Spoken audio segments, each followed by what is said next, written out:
ضمناً یہاں پہ ایک بات عرض کر دوں جو اکثر لوگوں کے لیے اہل بدعت کی طرف سے ایک شبہ پیدا کرنے کے لیے استعمال کی جاتی ہے.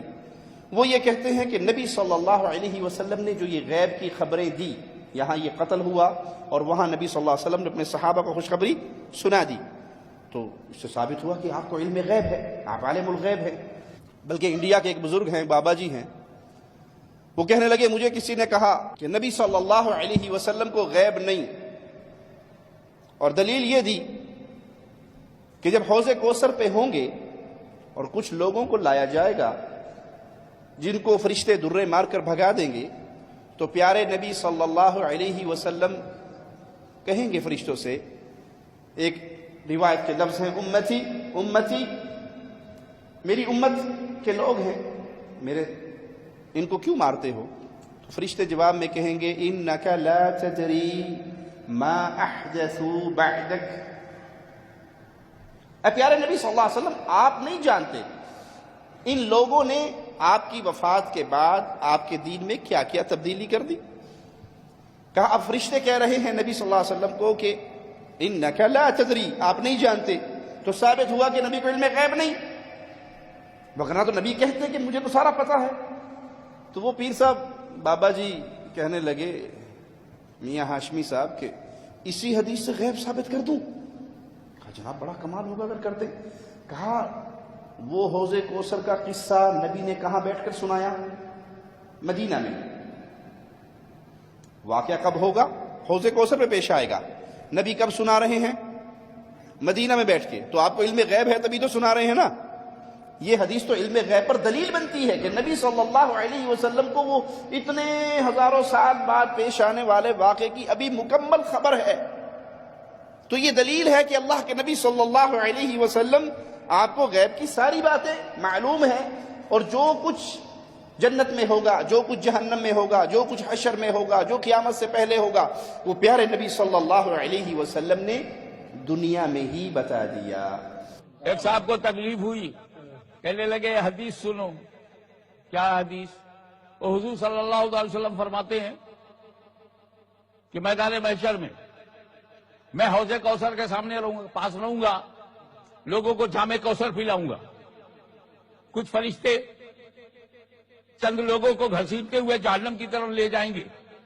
حضور صلی اللہ علیہ وسلم پوچھیں گے ارے یہ میرے ساتھ اٹھے بیٹھنے والوں کو کہاں لے جا رہے ہو؟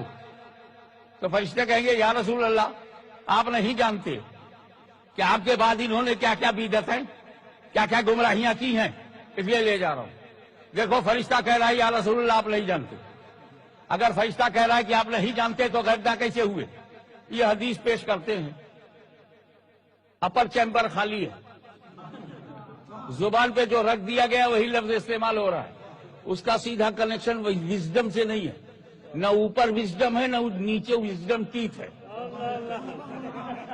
ایسے الفاظ ہیں جس میں صرف ٹیس ہے. آپ غور فرمائیں. میں نے کہا اسی حدیث سے علم غیب ثابت ہوتا ہے، اسی حدیث سے علم غیب ثابت ہوتا ہے. فرشتوں نے کہا یا رسول اللہ آپ نہیں جانتے آپ کے بعد کیا کیا انہوں نے ضلالتیں کی ہیں. سب سے بڑی ضلالت تو یہ کہ ضلالت ہی کا نام ہدایت رکھ دیا.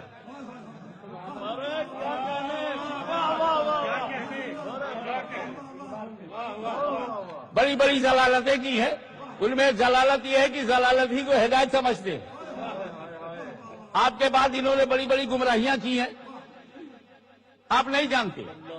میں نے پوچھا یہ فرشتے کب کہیں گے؟ کہا محشر میں کہیں گے. اور میں نے کہا نبی کب کہہ رہا ہے؟ مدینے میں کہہ رہا ہے. ابھی نبی مدینے میں ہے اور محشر کا واقعہ بیان کر رہے ہیں. میں کوثر پہ رہوں گا، یہ غائب ہے. میں کوثر کا جام پلاتا رہوں گا، یہ بھی غائب ہے.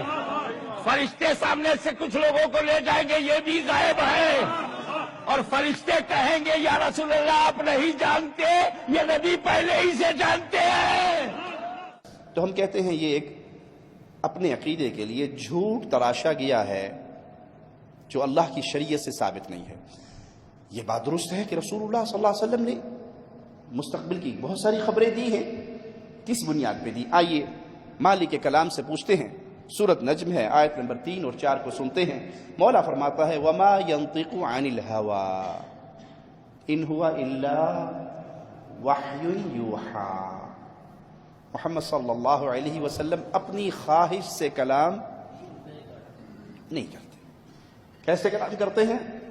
ان هو الا وحی یوحی، ان پہ وحی کی جاتی ہے، اس وحی کی بنیاد پہ اللہ کے نبی صلی اللہ علیہ وسلم اپنی امت کو خبر دیتے ہیں۔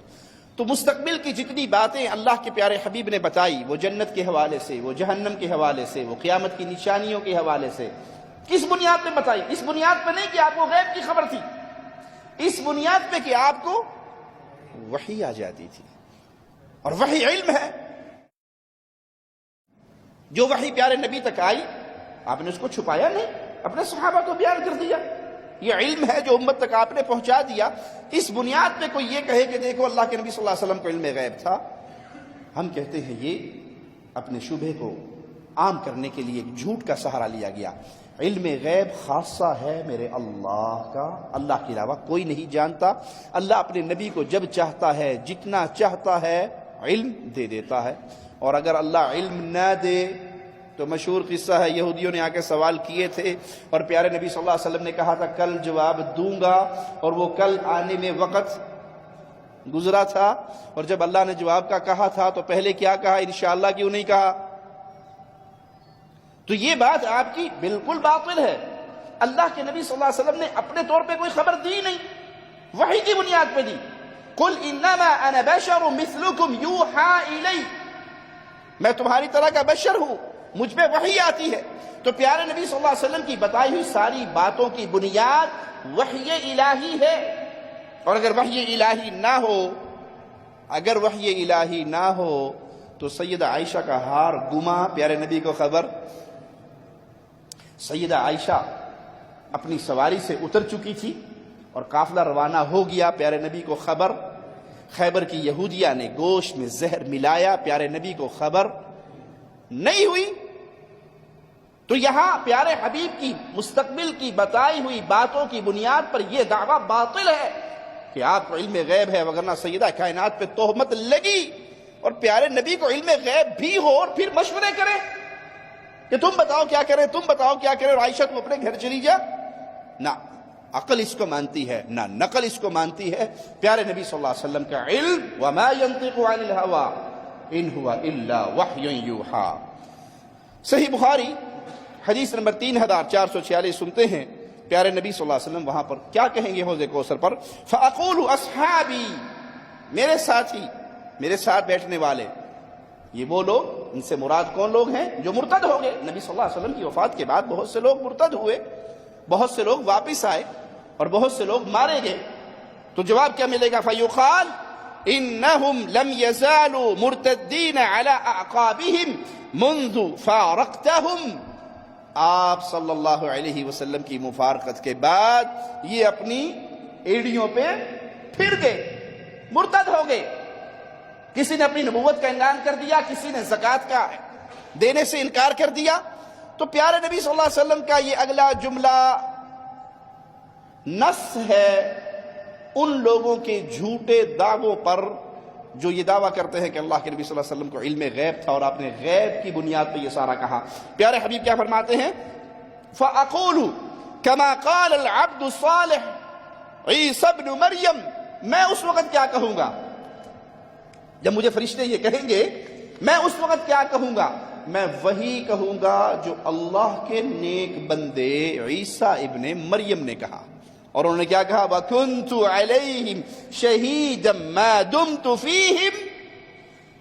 عیسیٰ علیہ السلام اپنی قوم کے بارے میں کہیں گے، اللہ جب تک میں ان میں تھا تو میں نگران تھا، میں گواہ تھا، میں ان کے حالات دیکھتا تھا، میں ان کو سمجھاتا تھا، میں ان تک تیری بات پہنچاتا تھا۔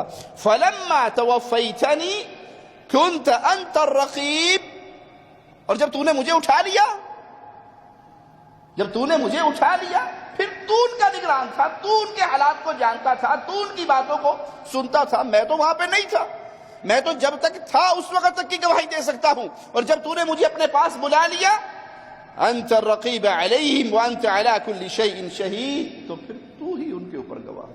تو یہ حدیث واضح اعلان ہے کہ نبی صلی اللہ علیہ وسلم کو اتنا ہی پتہ ہوتا تھا جتنا اللہ بتا دیتا تھا.